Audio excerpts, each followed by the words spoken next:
दुनिया में शायद ही आपको कोई क्रिकेट फैन ऐसा मिले जिसे बेसबॉल का नहीं पता हो, मगर दुनिया के सबसे बड़ी क्रिकेट बोर्ड भारत के टेस्ट कप्तान रोहित शर्मा कह रहे हैं कि उनको बेसबॉल का नहीं पता। उन्होंने आज प्रेस कॉन्फ्रेंस की है। धर्मशाला टेस्ट जो इंग्लैंड और इंडिया के बीच में आखिरी टेस्ट मैच खेला जाएगा, उससे पहले की प्रेस कॉन्फ्रेंस है और उनकी सिर्फ एक ये वाली बात कि मुझे बेसबॉल का नहीं पता। एक और स्टेटमेंट भी है जो बड़ी हैरानकुन है और मुझे लगता है कि शायद ये स्टेटमेंट जानबूझ के उन्होंने दी भी, और ये वाला बोलना कि मुझे नहीं पता बेसबॉल क्या होता है, ये भी एक तरह से ट्रिक होती है कि आप दूसरी टीम जो अपनी स्ट्रेंथ पे खेलती है, आप उस पर बोल देंगे यार मुझे नहीं पता ये क्या है। तो ये एक होता है, एक काउंटर होता है एक कप्तान का।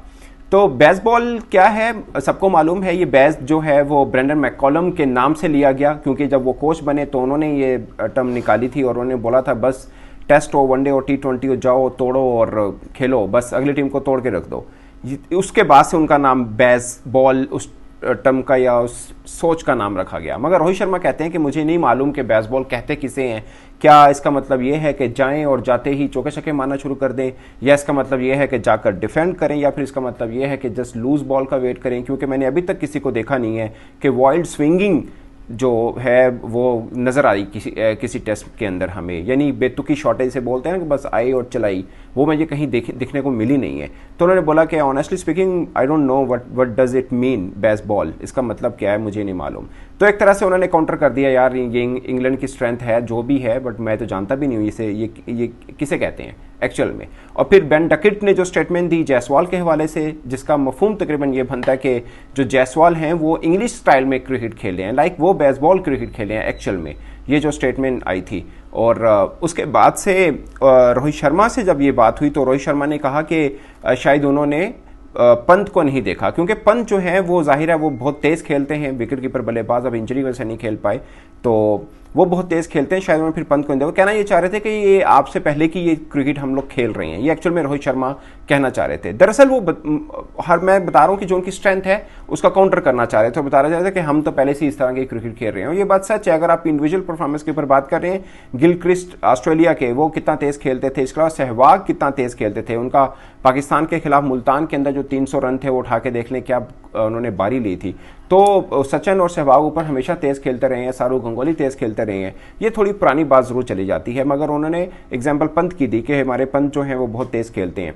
दरअसल इंग्लिश का जो है बेसबॉल पॉलिसी वो किसी एक इंडिविजुअल क्रिकेटर्स के ऊपर नहीं है कि कोई एक क्रिकेटर लाइक बेन स्टोक वैसी खेलेंगे या कोई एक क्रिकेटर वैसी खेलेगा, ऐसा नहीं है। उनका है कि उनकी जितने भी बल्लेबाजी की तरफ आएंगे वो सब तेज़ खेलेंगे। ये जो मैंने आपको पहले नाम लिए वो सब इंडिविजुअल थे। जैसे पाकिस्तान में टेस्ट शाहिद अफरीदी भी खेले हैं तो वो तेज़ खेलते थे, मगर ये नहीं कि बाकी भी उनको फॉलो करते हों। और सेम सहवाग हैं, अगर वो जब भी खेलते थे टेस्ट वो उनका अपना एक स्पाइस था, उसके ज़रिए ही वो खेलते थे। तो वो इंडिविजुअल ज़रूर है, मगर इंग्लैंड का स्टाइल है कि सबके सब तेज़ खेलेंगे। अगर से जो रूट का जो स्ट्राइक रेट है वो थोड़ा सा इसको जस्टिफाई नहीं करता, मगर ज़्यादातर क्रिकेटर जो हैं वो उसी स्टाइल से ही क्रिकेट खेलते हैं। तो इसलिए जब से ब्रेंडन मैककॉलम आए तो वो उस टर्म से लेके चले।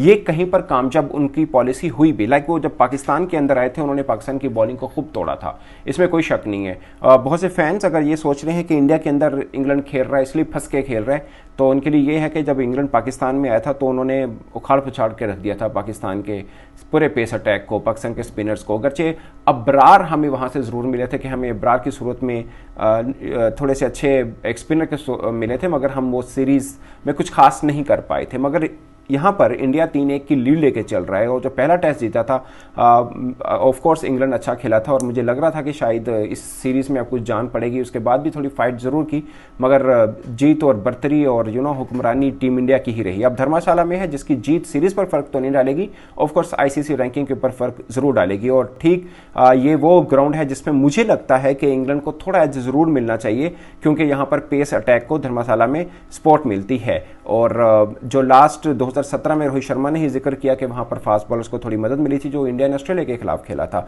मगर उन्होंने अपना फाइनल 11 अनाउंस नहीं किया। ये हिंट जरूर दिया कि हम हो सकता है एक तीसरे फास्ट बॉलर के साथ ही आए, जो मुझे लगता है कि वो तीसरे फास्ट बॉलर के साथ ही आएंगे और स्पिनर एक कम भी करना पड़ा तो करेंगे। और इंग्लैंड ने अपना जो प्लेइंग 11 है उसको अनाउंस कर दिया है। तो दोस्तों ये थी रोहित शर्मा, जो हमेशा प्रेस कॉन्फ्रेंस में आपको कुछ ना कुछ नया जरूर दे के जाते हैं। मैंने भी उनकी बहुत सी प्रेस कॉन्फ्रेंसेस अटेंड की हैं, वो कुछ ना कुछ नया देते हैं। हैं या अपने स्टाइल से दे देते हैं। मुझे याद है एशिया कप जब जीते थे वो श्रीलंका के अंदर, तो बड़ी फायरवर्क हुआ था, तो उन्होंने बोला था इनको रोक के रखें, ये वर्ल्ड कप में काम आएगा। लाइक अभी वर्ल्ड कप जीतने दो, उसके बाद ये चला लेना सब। तो ऐसा कुछ ना कुछ प्रेस कॉन्फ्रेंस में वो कहते रहते हैं। और अभी जो ये बोला, मुझे लगता है कि ये इसके पीछे एक थिंकिंग है। थिंकिंग ये है कि अगले की स्ट्रेंथ को प्ले डाउन कर दो, और यही हो रहा है। अब आईसीसी ने जो इस पर न्यूज़ डाली है, उन्होंने यही डाला है कि Rohit Sharma play downs best ball actually. तो यही होता है कि आप अगले की स्ट्रेंथ को बिल्कुल प्ले डाउन कर दो। तो दोस्तों, आपकी क्या राय है? अपनी राय कमेंट के सूत्र में जरूर बताएगा। मेरे तरफ से अब तक के लिए इतना ही, इजाज़त दीजिए। अल्लाह हाफिज़।